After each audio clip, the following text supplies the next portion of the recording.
G'day, ladies and gentlemen. Welcome to the show. It's great to have you back on the Butterfield Effect. Remember, you can listen to this on Spotify as well. We are there, and on iTunes if you're stuck in the early 2000s. Ladies and gentlemen, on today's show, we're talking to Greg Doucette. Coach Greg, absolute legend, IFBB pro bodybuilder out of Canada. A lovely, lovely dude. Makes great content online. I've been consuming his content for a long time. We talked everything health and fitness. We talked about transgender athletes, a great topic for people just to converse about and freak people out about every time you talk about it.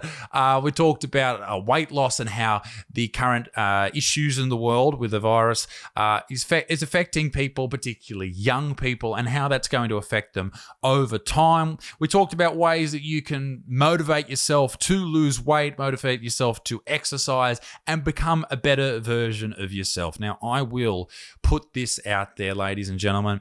I recorded this episode at 7 o'clock in the morning. So poor little Butterfield was slurring his words like he was pissed, but I promise I wasn't. I was sober. I was smashing a couple of vegan teas, coffees, and you can buy that on my website. It's a great mug.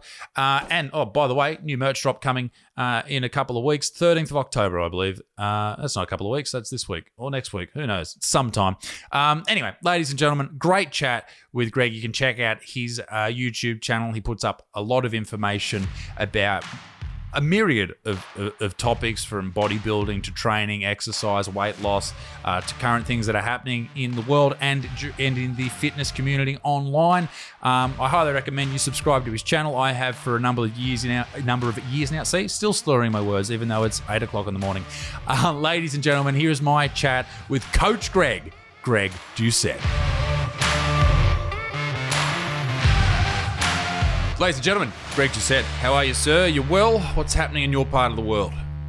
I'm fantastic. Summer's just winding down. The weather's starting to get colder. I'm not happy about that, but I'm still getting out, enjoying whatever's left of the weather, writing books, doing videos all the time. I watch your channel, so this is fun for me to speak to you in person. This is cool. Fantastic, mate. And how is your surroundings going with the lockdowns? Are you in lockdown? Are you out? What's happening in your area? It's so frustrating. It seems like every time it's over, it's going to be over. Then they start up again. Literally, my birthday, September 15th, it was supposed to be done. No more friggin' masks and all this bullshit. And then they changed it. Said, no, we're going to extend it again. And so there's a bit more of these outbreaks or whatever. I mean, it's not that serious. Like, there's not that many of them happening, but they just keep shutting it down every time. And I'm like, well, obviously something's going to happen. They open school back up again. So it's frustrating, but it's not bad. At least I can go to the gym. It's like, it's open. It's just, you got to wear the mask. It's not horrible.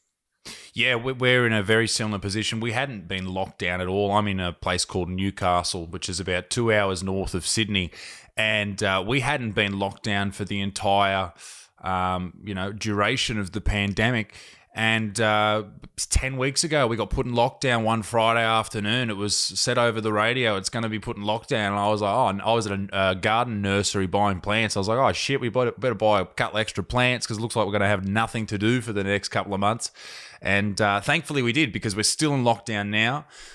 We won't be allowed out until you're double vaccinated. So it's a very strange environment here in Australia at the moment. Everyone's a bit pissed at the government, but I mean, it is what it is at the end of the day. Unless you're going to have a massive uprising, there's not much you can do, but particularly when both sides of the political spectrum are they have the same ideology when it comes to treating the coronavirus. So it is what it is, I guess.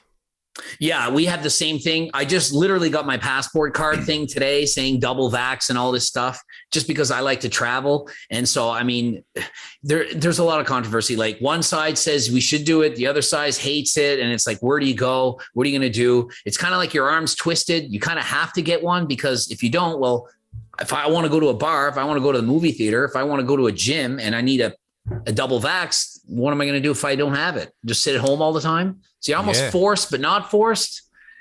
It's a big one, and we've seen in Melbourne last week massive protests and clashes with the police between construction workers and the police, and they are just filthy that they have to have the vaccine to go to work.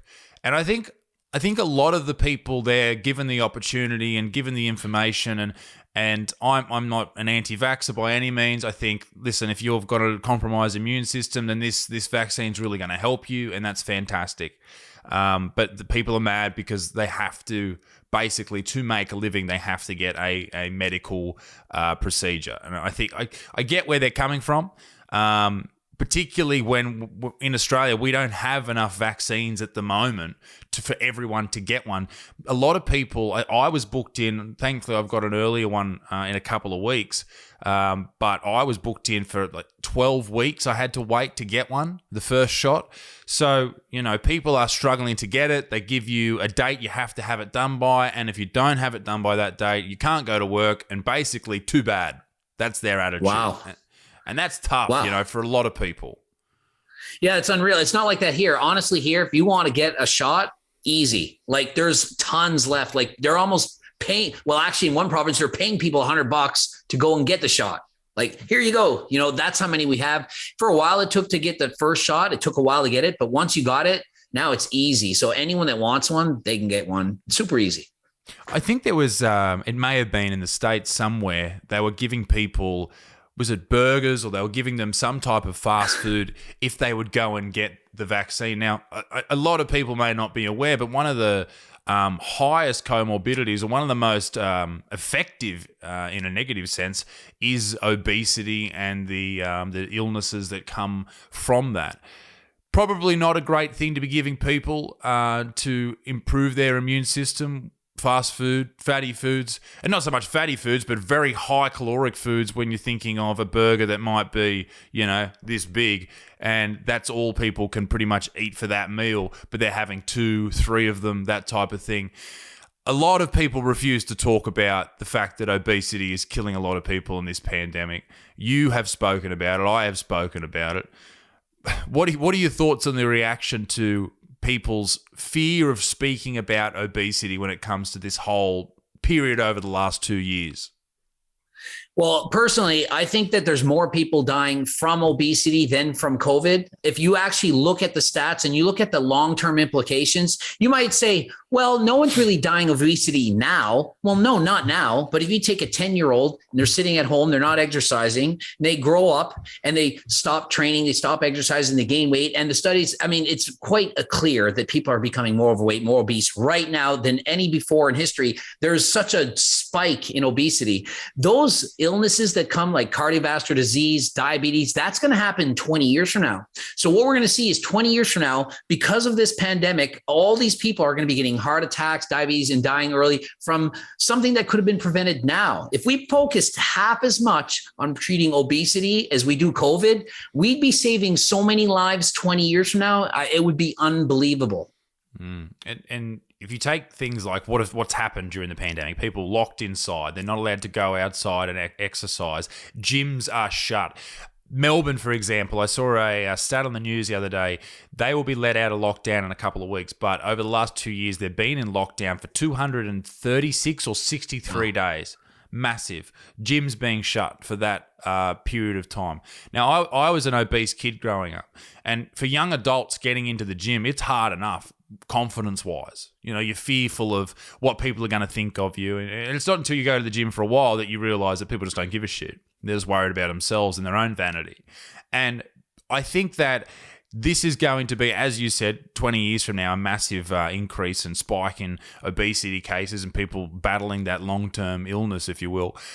But if you are a young kid now, 18, 19, or even younger, and you don't have the access to the gym, it's not going to become a part of your daily routine.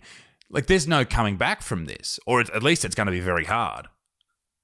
Absolutely. It's a long-term damage thing. Like, I used to teach physical education, and if you don't get a kid at a young age to like phys ed, like to like being active in sports, it's very hard to get them into it later. If I see a kid for the first time and they're 13, 14 years old, they don't already like being active, they don't like sports, it's really hard to convince them to find something that they like. And those skills that develop when they're younger, that translate into being more confident and more likely to play sports. If you're athletic, you take part in phys ed when you're a kid, and somebody throws any sport at you, let's go play beach volleyball. You're like, sure, I can do that. But if you're not active when you're younger, really hard to take that up. So seeing as people aren't being active in phys ed, like gym teachers are having, oh, geez. Sorry about that. Gym teachers, they're having to force people to, they're having to teach their classes at a desk without the kids. They can't go next to each other, in a bubble. How are you supposed to teach when you just stretch the whole time? You can't go near, let's play tag, but don't touch anyone. Like, it's just not working. So these kids aren't going to experience that. They're going to sit home like we are right now with their kids and friends and playing games, doing all this stuff and not actually be physical. So they are definitely going to be, struggling when they get older to find the activities that they like and enjoy and be active. Yeah, it's a real shame. I mean, a lot of people will say, we have to do it. And perhaps we won't know the best way to handle this whole virus and whatnot. We won't know for another 20 years when we look back on it and realize what we should and shouldn't have done. But to give someone who perhaps, and maybe this isn't the best way to look at it, but who has a weaker mindset. I know I did when it came to training and eating well when I was a kid. I had a weaker mindset. And I think that's what led to me being overweight for a long period of time. If kids are given the opportunity, particularly as they get older, to say, well, I can't go outside because it's dangerous because I might get the virus, they just won't do it. And I think that parents will also have that opportunity. I know a lot of people in the street that I live in, they've been getting takeaway every night. You could probably have takeaway every night and still be relatively fit if you train your ass off and don't eat all day. But most people aren't like that. Most people aren't fasting all day or not eating, starving themselves all day and then having all their calories in one meal. So all these people putting on all this weight, now getting into the position where they're not moving around, not doing any exercise, and then they get sick. This is where people are going to die. This is where people are going to get other illnesses, and it's going to combine into this absolute mess that, as you said, we won't see for another 20 years. And I don't see how, as a species, I don't see how we come out of that. Is there anything that you can see that could change people's opinion on exercise and diet? I think, honestly, we're doing it right now. We're doing the best we can. Like, think of it. I used to be a phys ed teacher. I taught a couple hundred kids in a year, maybe, if I was traveling around. Now, over 1 million people watch my channel. So I have the same message, like, try to find something you like and do it. Don't have crazy goals to be ripped. Get halfway there and just try to be the best version of yourself. Be as healthy as possible. These kind of messages, people watch them. Kids today, they watch more YouTube than they do TV. So they're watching these kind of podcasts and so on. And they're going to watch and learn from us and then put it in their own lives. So I do think it's going to help just from the YouTubers out there that are trying to do the good thing. Well, maybe this is an opportunity to talk to people about their diet. Now, I was probably 6-7 years ago, I was about 134 kilos. I'm not sure what that is in pounds. Probably close to 300. Yeah, 300-ish maybe. I'm 6'8", so big lump of bearded shit. And I was basically, like, I was playing rugby league, which is a form of rugby, and I was, doing a lot of exercise, but also eating a lot and maintaining that weight. So I was listening to a Joe Rogan podcast, and they were talking about the keto diet. I've also got a form of epilepsy. I thought, that might be two birds with one stone. Keto has been used to treat a lot of kids who don't react well with medication, or it doesn't help. So I did that. I lost a lot of weight. I got down to 94 kilos. Probably too much. I was probably too skinny. I thought that keto was this magic bullet. And I thought it was like, the fats, the carbs are the enemy, yada, yada, yada. It wasn't until probably 2 years later that I realized, for me, keto really works to drop weight, to cut fat, because it can control calories. It's an easy way for me to control calories. Is that something you would recommend? I know you have your cookbooks that are very popular, not all about, the Annabelle cookbooks are not all about, cutting all the calories out, but they're about I think it's fair to say, in a sense, controlling the amount that you're taking in. Would you recommend a keto diet for someone, or would you recommend another way to go about dropping the amount of calories that people are eating on a daily basis? Well, that's a great question. And the answer is the diet that's the best diet is the one that you can do and follow for the rest of your life that causes the least amount of suffering. So when you're, for example, you're 134 kilograms down to 94, if you can maintain 94 and you're not starving, you feel good, you have energy and you're doing keto, then frig, stick with that. It's working. Don't change it. But if you're at 94 kilograms and you're like, I don't have any energy. I don't feel good. I'm craving things. I miss things. And after 6 months or a year, you abandon your diet and you go back to your old ways, you're going to regain all that weight. And usually, and then some, your metabolism can actually go down, lose some muscle and so on. So the diet that you think you can actually follow, that's the diet. If keto seems like no problem, I don't need carbs, I don't crave them, I don't have a problem, I would definitely say go for the keto diet. Now, me personally, there's no way I could do without my French toast, my popcorn. I just need my carbs. A lot of people are scared of carbs. I call them carbophobes, but there's a lot of people that are scared of fat too. There's so many people are scared of certain things. And any diet that to me is like, you have to cut out a certain food group for a specific reason. To me, it's a fad diet. Doesn't mean it doesn't work. It just means that it's not likely to work long-term. Keto diets absolutely work, but the main thing is it's calories in, calories out. So if you can eat keto, just the fats and proteins, and allows you your calorie intake to go down and you can keep it there, it's absolutely going to work. Whatever gets your calories down, that's what's going to work. That's why my cookbook works. There basically takes all the recipes of your normal food that you eat out there, pizzas, burgers, everything, lower the calories and lets you eat them for fewer calories. If you eat fewer calories and you're full, you're not hungry, well, the diet's going to work. So that's what I would say. Yeah. I think that's the issue with a lot of people when they start a diet. They are I think when I have done that in the past, I've gone, okay, I had this idea in my head that, okay, salad, that's what I need to have instead of lunch or whatever I was having. And this is when I was a kid. We weren't taught at school anything about calories in, calories out. Nothing. Like we weren't taught about anything to do with that side of losing weight, which as time has gone on, for me, it's been that's the golden fucker ticket. That's obvious. You know, it's so obvious. But we weren't taught about anything like that. We were taught that fat is evil, it will kill you, and we were taught that you need to eat a really high carb diet. And I think that's wonderful if you're training hard, if you're working hard, and fantastic if you're expelling those calories as energy, but a lot of people aren't. I mean, for a long period of time, I train for footy and all that type of stuff, but for the majority of the time, the daily calories I was taking in, I wasn't expending. And I think that's the same for most people. They wake up in the morning, they go to work, they eat food, they get to 3 o'clock, they're exhausted, so they have some sugar, which might be a chocolate bar that might have 300 calories, then they have a big dinner and they go to bed. Maybe they have just some dessert as well, and they've smashed out 2,000 calories. One of the things that I've struggled with recently is finding a calorie calculator and trying to work out how much I should be taking in. Is there a calorie calculator, or is there a system that you have in place that you could recommend to people who are listening to this? So here's the problem. Calculators, they're all guesses. And I've actually recently just a video, it's not posted yet, but they're usually within 400 to 500 calories from 15. So say your basal metabolic rate is 1,500. It might be 1,100, 1,000, 1,900, or 2,000.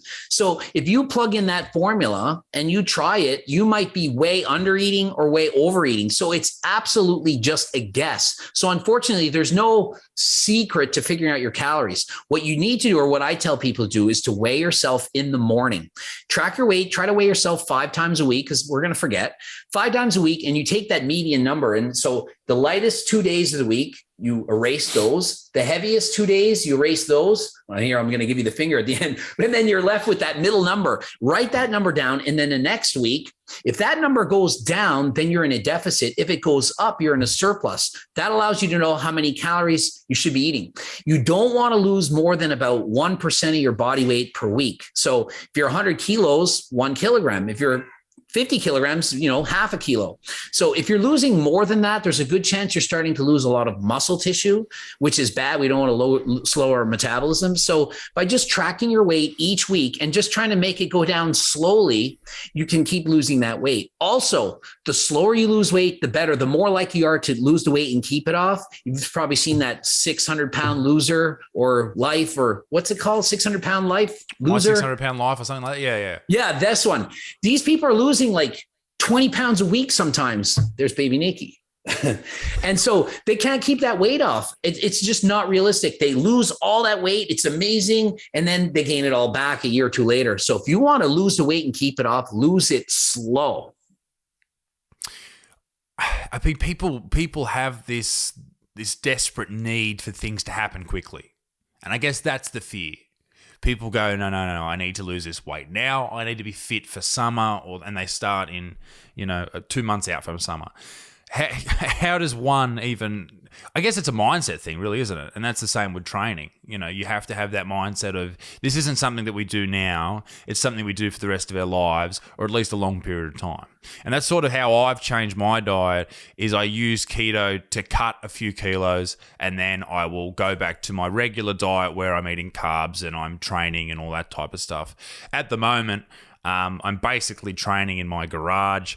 I've got some crappy kettlebell that weighs 16 kilos. That's the heaviest one I have. It's everything's sold out in Australia. I don't know if you guys have got the same issue, but that's all we've got. So a lot of body weight stuff. And I've started running. I started running, and I thought, I've always been a terrible runner, but I find that obviously, cardio burns a good amount of calories, and I wasn't able to burn the amount of calories I wanted to per session, if you will. So I started running, and I spoke to one of my good mates, and he said to me, mate, my mum's a triathlete, and she said the best way to run is to add an extra 2 minutes per session, or every second day, add an extra 2 minutes to your run. And so I've always been terrible, but I went from my longest being able to run without basically just going, I feel terrible, at about 15, 20 minutes, to now I'm doing between 60 and 70 minutes every second day. And we're doing 11 kilometers now. That's where I'm at a relatively good pace. I think it's about a minute and 20 seconds a kilometer, or whatever it is. I feel like that is maybe a key that I've been missing on when it comes to weight loss. I haven't been doing enough cardio. I found myself, I was training in an MMA gym for a while, and I was flat out, burning 1,600 calories a session, but then I couldn't go and lift any weights. I feel like I was doing too much then, and I think, where is the sweet spot, do you think, where it comes to cardio, weight training, resistance training, and overall growth with recovery and those type of things? Well, this is a great question. And I did triathlons for 13 years competitively. So I was on the swim team, running, biking, and I'm currently a cyclist. I compete in bike riding. So I do the bike riding and I do the weights. And I can tell you that if you do more of one, you get worse at the other. You can't be the best at both. So if I want to be, I'm a professional bodybuilder, if I want to be my most muscled up, I can't do all the biking. It just won't work. And if I want to be the best cyclist and just compete at that, I can't bodybuild, but I can get 80% as good at both. So I can be almost as good at this and almost as good as that if I do them both. So I have to just settle and say, well, I'm not going to be as impressive as either, but I'd rather have that mix of both rather than 100% here and nothing there. 80 and 80, it's a lot better. Then really, truly, to be a long-term weight loss, the goal is to do cardio. People are underestimating how many calories they can burn during cardio in comparison to weights. Weightlifting burns hardly anything. Average person, 150 to 300 calories in an hour. Doing cardio, easy to burn over 300 calories in an hour.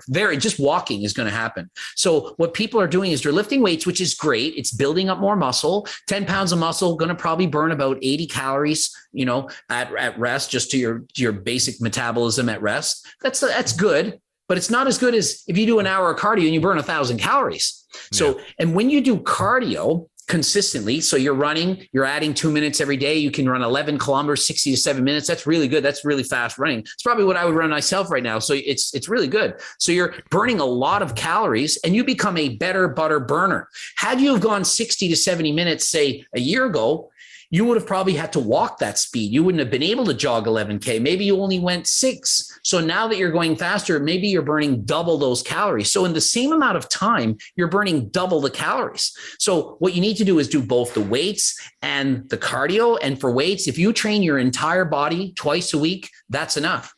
Literally 2 sessions a week is you could do your whole body twice a week, 1 session each time, and that's going to be enough. You'll probably get almost 80% the results as if you train every single day. It doesn't take as much. What takes a lot is to go from you're already really great to super great. To go from being, wow, you look good to wow, you look amazing. That is the difference between eating the specific meals 5 times a day, getting in the protein and training everything and learning everything. It's to go from 80% to 100%. So for most people, you can get 80% of the gains. Just do your cardio, do your weights, and do the best you can.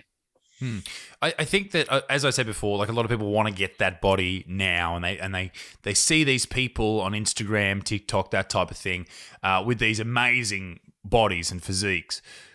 Do you think that steroid use is rife throughout the Instagram community? Do you think it's as common as I think it is? I see a lot of people and I go, that dude's juicing or this dude's not. And not that I necessarily think it's a bad idea. I mean, if you want to pump yourself full of steroids, all the power to you. You know, if you want to look like a superhero, that's the way to do it. If you've got a normal life, that's the way to do it. But I think a lot of people see that as the goal. Like there's this young dude who trains at my gym and he is a very small dude. He trains every day, very skinny, one of a very slender sort of guy. And, you know, he wears all the Gymshark stuff and nothing against Gymshark, but a lot of their models, the male ones anyway, the female ones are all big Sheilas, but the male models are all just jacked, just super athletes. And I don't see that dude hitting those goals without some sort of exogenous chemicals. Do you see it as prolific as I do? I honestly think it's way more common than you think it is. So whatever you think the amount of people are, you're looking at the gym. I mean, I say it's pretty obvious that I'm not natural. I'm actually only on HRT. I have really good genetics, but even as a natural, it looked like I would have been enhanced. But for the most part, the people that are taking steroids or SARMs or growth hormone or all of those things, they don't look like me. They look normal or average. And you're thinking, well, that doesn't make sense. If they took steroids, why don't they look huge? Because they're taking steroids because they want to look better. So unfortunately, think of it, half of this world is below average and half is above average. If you're below average and you take steroids, you might get to above average, but you're not going to get to absolutely ridiculously amazing. Those people are already above average. So the unfortunate thing is people think that steroids are going to turn them into me, for example. I'll be a pro. I'll be a bodybuilder if I just took steroids. They take them, and of course it works. It helps, but not nearly as much as they were hoping. Most people get disappointed. They take the cycle, and it works, but then that cycle ends, and then they lose most of the muscle they gain. Then they're like, well, this sucks. I used to look good. Then they have to go back on it. So the problem with steroids, it's more so the addiction mentally at seeing yourself look so good and then lose that and then be like, I want that again. It is difficult. Do you think it's a safe? There is a safe way to do it. I remember, and this is secondhand information from listening to someone else. I think it was maybe Mark Bell or someone like that. And he was talking about that it's not steroids that is killing people. It's the painkillers that go along with it. It's the lifestyle that goes along with it. Maybe that's what's causing the heart problems and those type of things. Is that a fair statement, do you think? Unfortunately, it's definitely both. So if there's no way somebody could say, all the abusing painkillers isn't going to shorten their life. And there's no way somebody can say that abusing steroids isn't going to affect their life as well. Both, most definitely. Now, the higher your doses and the less cardio you do and the more poor your diet is, or if you're overweight, the more likely you're going to die even younger. Now, as far as is there a safe way to do it? No, not really. There's safer, but there's no safe. You can't just take something and I'm totally safe. However, if you're getting older and you have suppressed suppressed testosterone levels. Like I'm 46 years old and I'm on hormone replacement therapy. So my doctor prescribes, I'm at 140 milligrams of testosterone a week. I take that every week, and it's seen to be a safe level for me, not necessarily for someone. If you're 20 years old, and it doesn't mean it's safe, but for me, it's safe. And actually having low levels of testosterone is seen to be more dangerous. It's actually unhealthy to have very low testosterone levels. So this puts me into a normal range of testosterone that most men would have. So for me, it's safe. I used to abuse steroids for 10 years as a professional bodybuilder competing. I did all the steroids, all the steroids. And so I was on massive cycles to get my blood work done. Lucky for me, I was very active, healthy, ate right. And my blood work didn't come back so bad. Not great, but not bad. But now that I'm only on HRT, when I go and get my blood work done, it looks fantastic. So luckily, I don't think I've had serious damage that's going to last for the rest of my life. But you never know. Who knows? I might get a heart attack in 20 years or tomorrow or right now. You never know. Yeah, I mean, we saw the passing of John Meadows a couple of maybe a month and a half ago, and a lot of people put that down to a whole myriad of idea, what he did throughout his life. We don't know why. Sometimes these things just happen. I mean, my old man who's 53, 54, 55, he had a heart attack. He's had 2 heart attacks now, and he was a professional athlete 20 years ago. Wow. So it's sometimes just shit happens. And I think that people just see people who take steroids as these big cheaters, and they're going to kill themselves. And as to what you said, it's so common that it's just not the case that everyone who puts steroids into their veins is going to die. It's probably not a great thing for your body. It's probably not the worst thing. But as far as HRT is concerned, I have been of the belief for years that if you are over a certain age and your testosterone naturally starts to dip, it should be something you're taking. You see so many old dudes getting around that are just struggling, and perhaps with the right hormone balance in their body, they may really benefit from that, particularly if you were an athlete and maybe you played a contact sport and you've copped a lot of head knocks. I know that has a bit of a correlation there with lower testosterone as you get into older age or even middle age. Do you think that is something that we'll ever see, older dudes all getting on testosterone replacement therapy? I absolutely think so. And I think the problem is right now there's a negative stigma associated with people who are taking PDs. But then you have people like me come out and say, hey, I'm on it. And then so people are like, well, he's on it. And if that one says they're on it and that one, and it becomes normal. And if more like, say, famous people like actors, movie stars come out and say, I'm on HRT, it becomes normalized. I mean, think of it. Women are on birth control pill. They're playing with their hormones to not get pregnant. No one bats an eye. Breast implants. Women can get breast implant. No one says, oh my goodness, I can't believe you're inserting something under your chest. But if it's an ass implant, it's like, whoa, an ass implant? Yeah. That's a little extreme. But over time, we get used to these things. Now it's normal to tattoo your eyebrows and put filler in, inject stuff in your lips, have hair extensions, and everyone's bodies are manipulated now, but it's normal. But I'm sure I'm not that old, 46, but I'm sure when breast implants first came out and somebody had breast implants, it was like, really? You have it? It was like, wow, that's crazy. But now it's like everyone has them. Well, not everyone, but you know what I mean.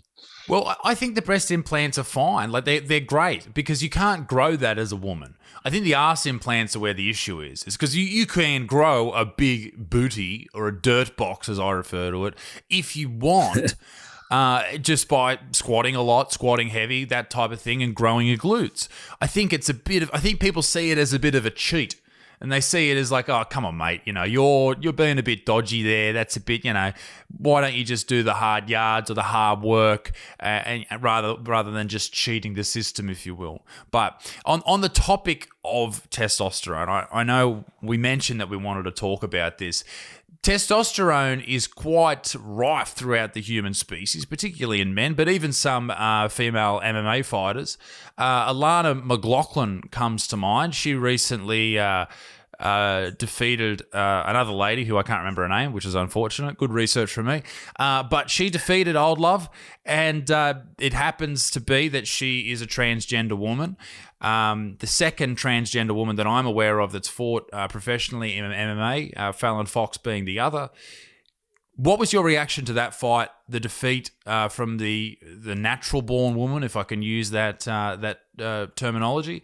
What was your reaction to that, and what do you feel about people who were born male fighting people who were born female? I think that it gives them a huge genetic advantage. It doesn't mean they're going to win, but I think that they're obviously born with a huge advantage over other people. It's like right now, if I say, "Hey, I feel woman, I want to switch, I want to be female. I'm feeling it inside." 2 years from now, I start competing. There's no way that having abused steroids for 10 years, being born a man, having bigger bones is not going to help me win a fight. Doesn't mean I'll be a good fighter, but it's going to help me. So I don't think it's fair, but I can't blame them for doing it either. If they're going to let them compete, well, they're going to take that advantage, just like in the Olympics. Yeah. If somebody says to me, "Hey, you can go to the Olympics and compete," I'm like, "Well, I'm in." You're going to be fighting against women. It's like, it's not my decision. I'm just going by your rules. I don't think it's fair. I think they should have their own category. If you're asking me, I would want transgender female. There you go. You guys compete, you female, whatever. You compete together. It's fair, even playing field. But without it, I just don't think it's fair. No, and particularly seeing how she used to look when she was a man, like that was a big dude. And I'm not sure if she was a Marine or just a regular soldier, but she was a big dude, like scary dude. And when you see how someone used to be, that image of that person still exists somewhere within them. And to know that that's fighting against a lady who was quite small. Well, I mean, obviously the same weight range, but she wasn't this big, muscular looking individual. And to see them come up against each other, I mean, obviously it's natural to see men in the world look at that and go, "Hey, come on, you can't hit women. That's disgusting, yada, yada, yada." I think that's where a lot of the disdain for this comes from. And I think that's natural. And I think that's understandable. When I made a video about it, and I got heat from the trans community, basically suggesting that I'm a transphobic, and I get that a lot whenever I question anything to do with transgender ism, if you will. But in reality, it's an opinion, and I don't need to be a person who's experienced a transition to have that opinion. I think it's something that unfortunately a lot of people don't talk about, the benefits of being a male for a long period of time, whether it's the bone structure, the thickness of bones, the strength, the strength of ligaments, but even too, and I have no idea if this is scientific or not, but I spoke about before, I mentioned that dudes who have a lot of head knocks, which MMA fighters would have, often find themselves lacking in testosterone flowing through their system. I wonder if this lady Alana having testosterone throughout her system in her life has had a neuroprotective effect. I don't know if you know anything about that, but I'm just thinking about that right now. Maybe that has some sort of benefit for her over her opponents. Well, I have no idea, but I mean, I do know that she's going to have stronger bones, and that's going to have more protection of her brain than somebody who has smaller bones. So certainly going to be an advantage. And I'm just thinking of yourself. You're 6'8", and you are close to 300 pounds, and you're a big guy. If you transition to female 2 years from now and try out for basketball team, I'm thinking you're probably not that bad. Even if you haven't played that much, you're already 6'8". How many women are 6'8"? There's some, but a lot less. So having been able to grow even taller, because we know testosterone is going to help people grow. If you compare the average height for a male and female, males are taller. So it's not just bigger muscles, it's actually a height advantage. So I don't know, people don't often mention that, but huge advantage. And I like the point you brought up about we might be talking about this. It doesn't mean we're against trans. I support 100% people having the right to be female. I just don't think it's fair that they compete against other women. Doesn't mean I don't think that they should be allowed to transition to being female. No, absolutely. And if it makes you happy, marvelous. Do it. If it affects other people negatively, then that's when obviously people have an issue. Laurel Hubbard was another one, a transgender New Zealand Kiwi weightlifter. And she competed in the Olympics, didn't do too well, unfortunately, must have had an off day. But the benefits there are just astronomical from her time period as a man, as a competitive weightlifter as well. And I think it's just got to be disheartening for young women coming through in any sport, knowing that, and you know, I'm being obviously a bit over the top. Like most women in any sport aren't going to come across some massive dude that's going to try and take their head off. It's just not going to happen. But it does happen to some. And I think that's why we should be allowed to speak about it. From a person in the bodybuilding community, what was their reaction to Laurel Hubbard? I would say for the most part, people didn't want her to compete. And I made a video and I said, hey, I have to support this woman because she is being told she's allowed to compete. I mean, if I were her, I would have competed as well. Even though I don't think it's fair, I can't fault her for doing what's allowed. She's following the rules. If the rules say you can compete with this much testosterone, which is way more than she should be allowed to have, it's not her fault. So she's going by the rules. She's saying, I'm competing, I'm allowed. Don't think it was fair. And she bombed out, didn't do well, but she certainly had a huge advantage, not only from being male, but being allowed to have higher testosterone levels, even while competing than the average female, much higher, obviously going to give a huge advantage. I mean, when I just a quick note, when I stopped taking my HRT for, I think it was 9 weeks, and I got my testosterone levels checked, I was lower than that girl was, that Laurel Hubbard, lower. My test levels were lower than hers. So think if I was like that in 2 years, I could have competed in weightlifting and I still felt quite strong. Even with lower testosterone levels, I'm still stronger than most women. Wow. So how much did it dip from where you sit when you're on your therapy to the position where it's appropriate for you to compete against, or for a transgender person rather, to compete against women? How much does that dip, do you know? The lowest I've ever had my testosterone tested at is just under 50 nanograms per deciliter. And right now it was 730. Normal for a guy is somewhere between 250 and say 1,000. So I'm pretty much always in that normal range. Unless I'm off, then I'm far below. But as a woman, 50, 47, that's still high. It's still great. Do you know what I mean? So if you're even at 40, like crushed testosterone levels for me, it's still pretty good. Wow. And that's something that I've mentioned in the video. I didn't really know that, you know, you could dip that far, or have that range rather, between a lot of different men sitting at 250 up to 750, wherever they happen to be. There's a massive range. And so if you're competing as a female bodybuilder, as a former man, is there a way to drop your testosterone? I know obviously you can find ways to hide steroids in urine testing or blood testing. Is there a way to drop testosterone or free testosterone flowing around the body? Is that some type of science in the bodybuilding community? I know that's obviously a very strange question, seeing how you having as much test in your system is not a problem. But for someone like that, do you think there would be a way to hide that from testing?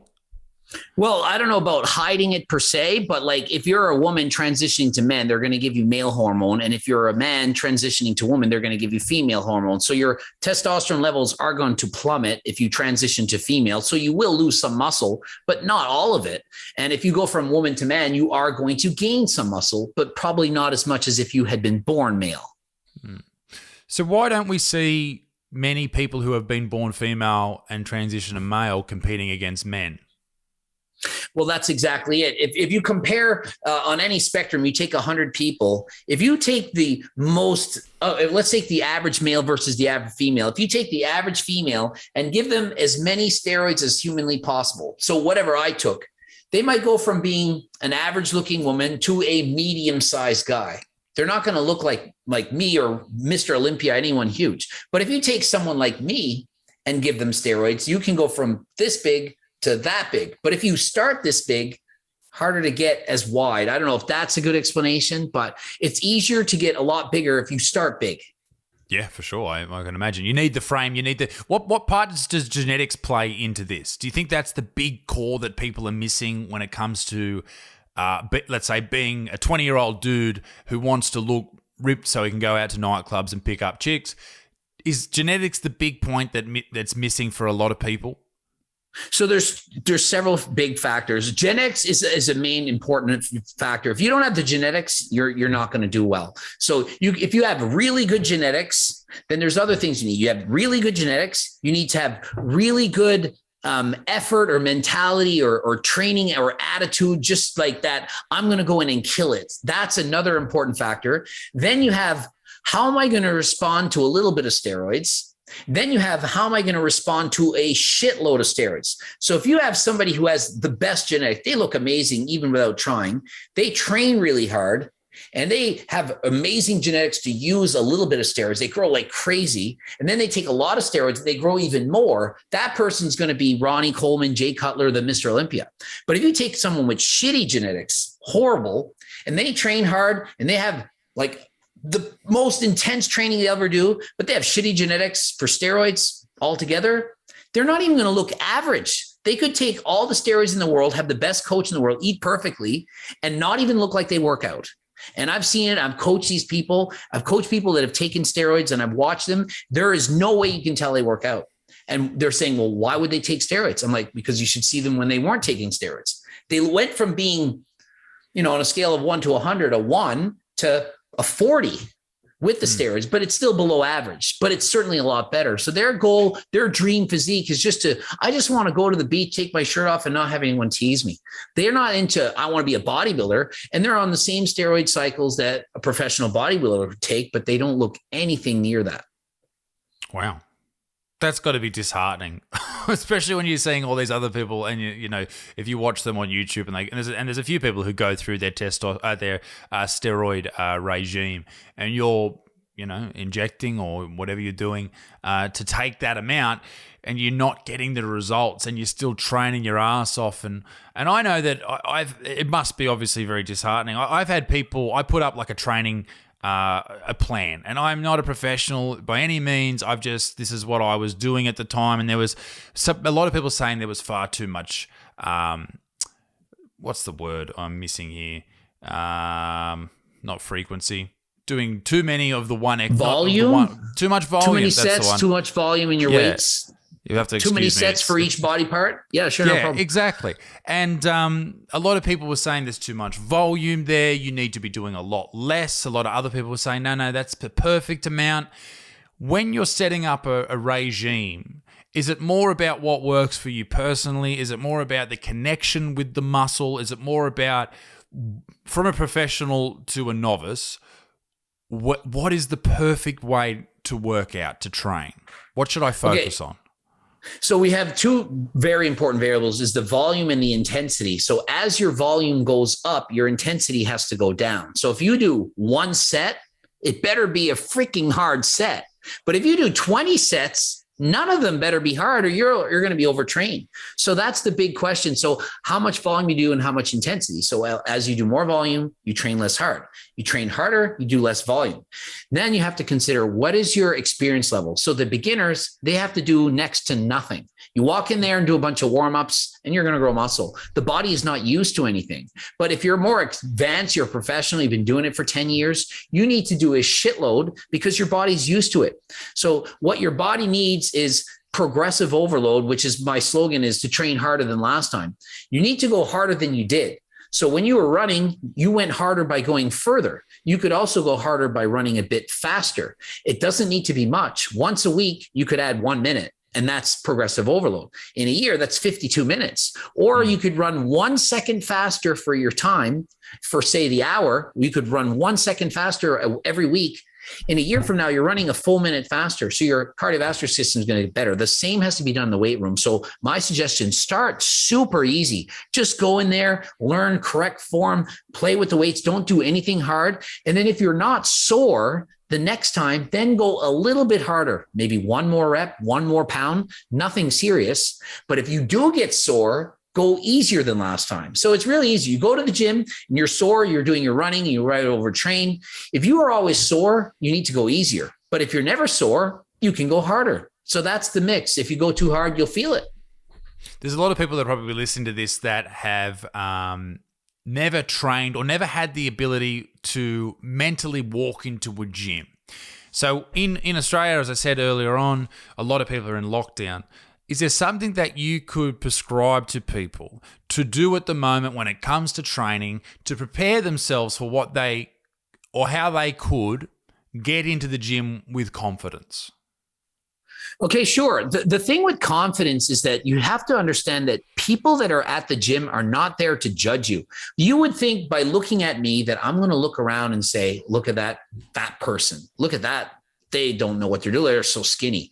It's the furthest from the truth. The people that have the most experience, the most training, the ones that you think would judge them the hardest are the ones that are the most inviting, that are the most happy to see these people come to the gym.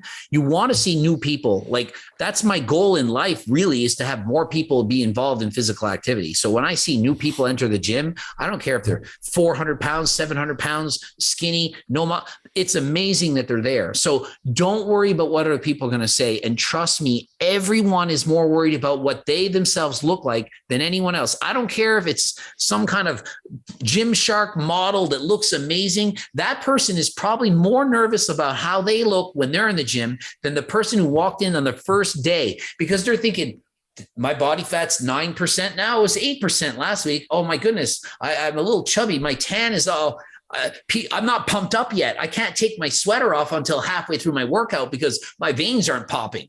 That's literally what they're thinking. You're just thinking, I don't want to embarrass myself. They're thinking anyone that sees me right now is going to think I'm not strong as I look, or that I'm on steroids, or I'm grunting. Like, so no matter how much experience you have, it doesn't get better. It's however you feel on that first day, as intimidated you are, people aren't going to look at you and judge you. And after 5 years, you're still going to be the same way. It's like, it bothers you or it doesn't.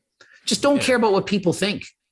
And you can't. And I mean, I was, to give you an example, I was in the gym doing deadlifts, and I was deadlifting not an amazing amount of weight, and this massive dude comes up to me next to me, and he's doing 350, whatever, like just all the plates. Like, there's no 20 kilo plates anymore. They're all on old mate's bar, and he's just pulling this enormous amount of weight, and it can kill your confidence, but you just have to realize that everyone's on a different progression, and everyone's on a different sort of plane going through not only life, but through their training as well. But I think it's a great message, because I worry that a lot of people are running down the rabbit hole of accepting the way that their body looks, particularly when, not even their body looks, but their health, when it comes to being overweight. And we see it with the body positivity movement and the fat acceptance movement. We're seeing it constantly shown to a lot of children through TikTok and through Instagram. I know you've been outspoken about it, as have I. You get called, not necessarily you, but you get called if you speak out about it, as someone who hates fat people. How do you deal with basically having these things? And I'm not sure if you've got young people in your life, but coming across in front of children's eyes, and this is the main audience of TikTok, saying that, hey, if you're overweight, that's okay. Embrace it. Keep eating, eat whatever you want. It doesn't matter. You don't have to train. If you train, that's fat phobic, yada, yada, yada. I'm not even making this up. This is a true story. I literally have a niece that went up to her mom and said, am I too skinny? Because all her friends are overweight. They're chubbier. Am I too skinny, mom? Should I be eating more? Because she's at a healthy weight. She's very active, super healthy. But because the friends are heavier and the mannequins at the store are heavier, and fat acceptance, it's like, love your body. So now people are like, am I not heavy enough? And so it's really gotten to that extreme, because when I was a kid, it would have been the 100% opposite. So there's got to be a balance here. I'm all for fat acceptance, to love your body. But for me, it's love your body enough to care enough about it to go and exercise and to do the best you can. And it's not about being perfect. It's about being the best that you can be. Not everyone can have a six pack, but everyone can be healthier than they are. Not everyone can be, 200 pounds or 400 pounds. It's not about being ripped, losing 200. Try losing half of it first. Lose 100.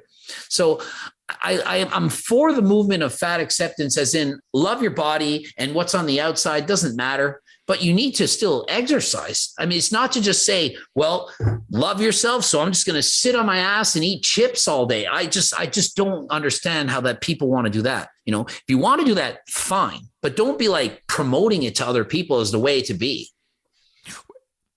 people love the path of least resistance. And any time that a human being is given the ability to just basically take the foot off the pedal and relax, they will.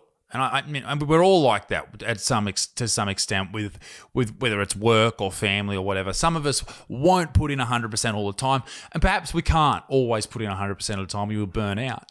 But I think giving humans the ability to just give up is just so terrible. It's going to end just awfully for a lot of people.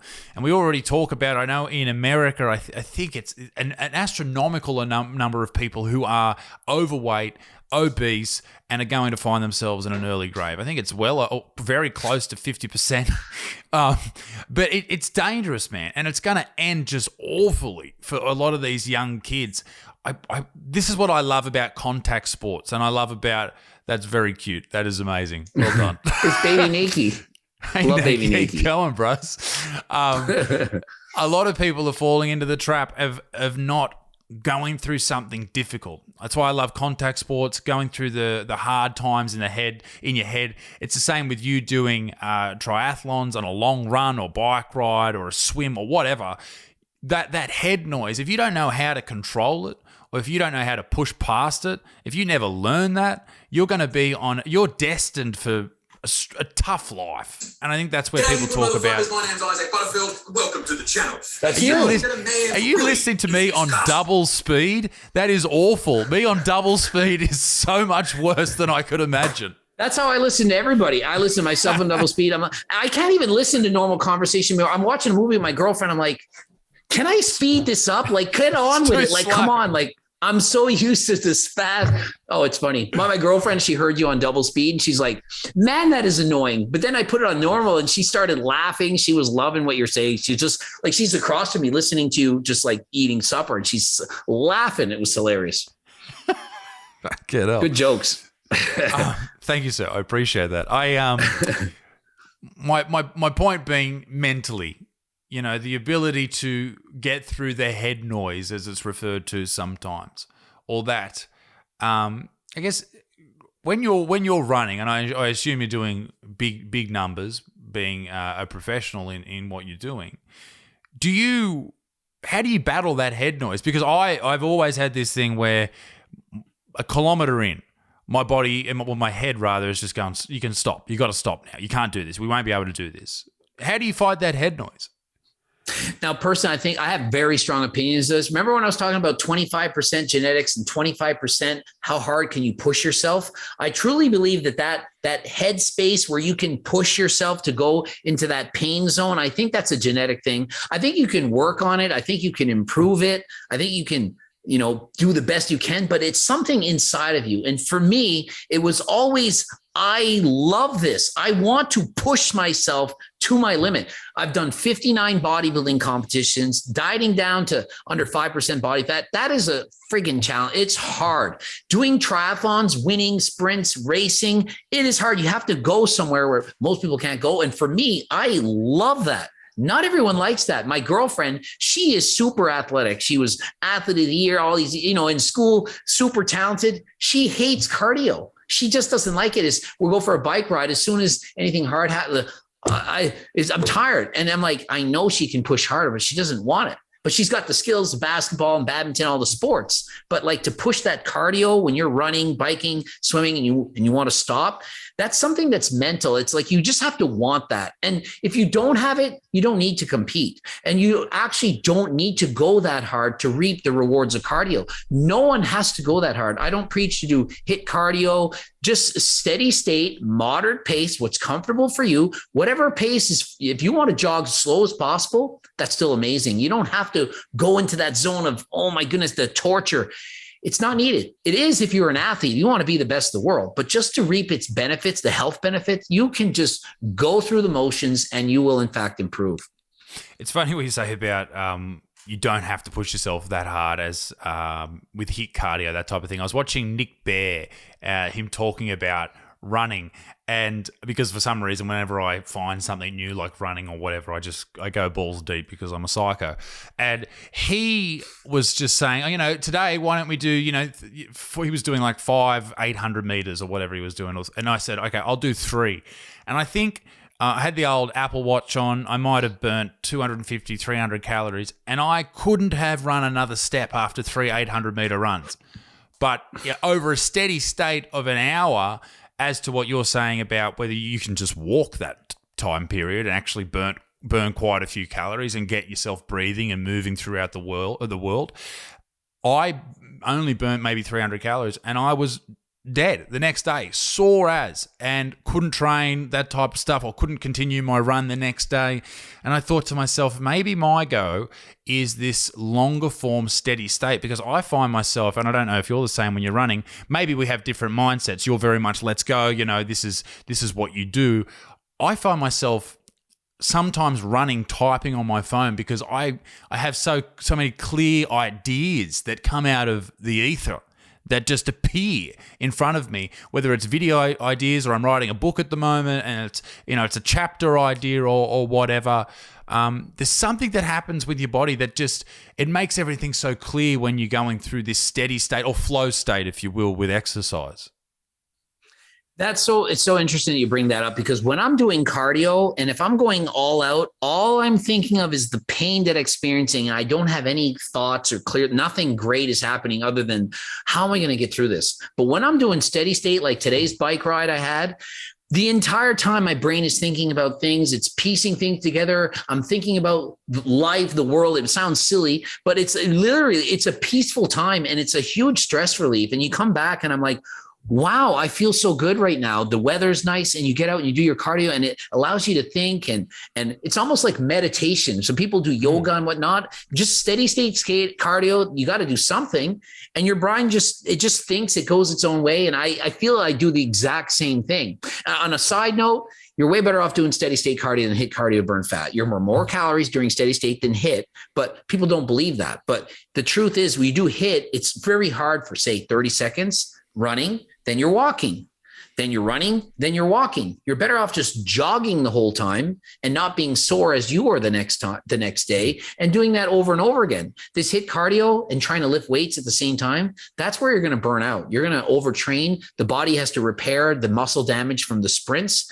But if you're just taking your time, it's so much easier to recover from the muscle damage and then do the cardio at the same time and the weights, and you're all set. So be careful if you're doing HIIT cardio. It's definitely going to make it harder to recover and repair, build muscle, and it's not burning more calories. I'll let you go because it's getting late where you are. If you could give us a rundown of your cookbook for because a lot of people out there, when they change diets, they are concerned about, hey, I'm going to be hungry, man. I don't want to be, I can't trust myself when I'm hungry. That's my issue. I snack. I'm a snack man. I can work hard all day and forget about, eating and that type of stuff. When I go upstairs and I sit down with my partner and we watch telly, it's a dangerous time. What can you offer with your book for people like me who can't trust themselves and just love eating? If there's one thing I know in this world, it's how to lose weight. This is the thing I know the most. And the number one reason diets fail is hunger. It's not willpower. It's not I crave a hamburger. It's not I want a pizza. It's hunger. If you're hungry, eventually your willpower, it's going to run out. So the key is to eat foods that keep you from being hungry. So when I developed this cookbook, which took decades, I've been dieting since I was in high school doing bodybuilding competitions, and I would rebound and I'd be starving and I'd be like, I can't do this. I needed to find a diet that would work and work forever. And so by eating lower calorie dense food, so whatever food you're eating, say it's pizza, if it's got 800 calories in it, make it better, but only have 600 calories. If you're eating ice cream, 1,000 calories, make it have 400 calories and taste almost as good. It's not going to be as good every time. Sometimes it is, but for the most part, it's usually almost as good. You eat these foods, you can eat more of it. The more of it, your stomach is more full. And for less calories, you're satisfied. And so the thing is, you're not hungry on this diet.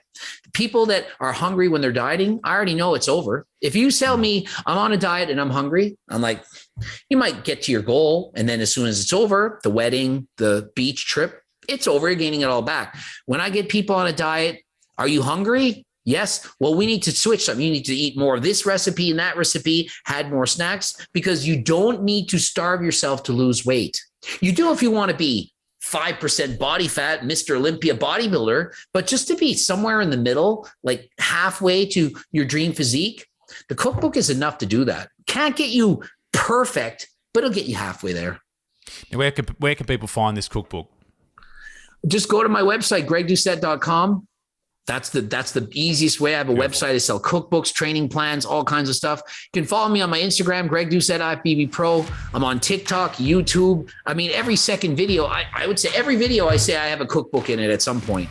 So if you follow my YouTube channel, you'll see me talking about fat loss, diet, cardio training, PDs, everything on there. Ladies and gentlemen, Greg Doucette, absolute legend. Thank you for taking the time, brother. I appreciate it.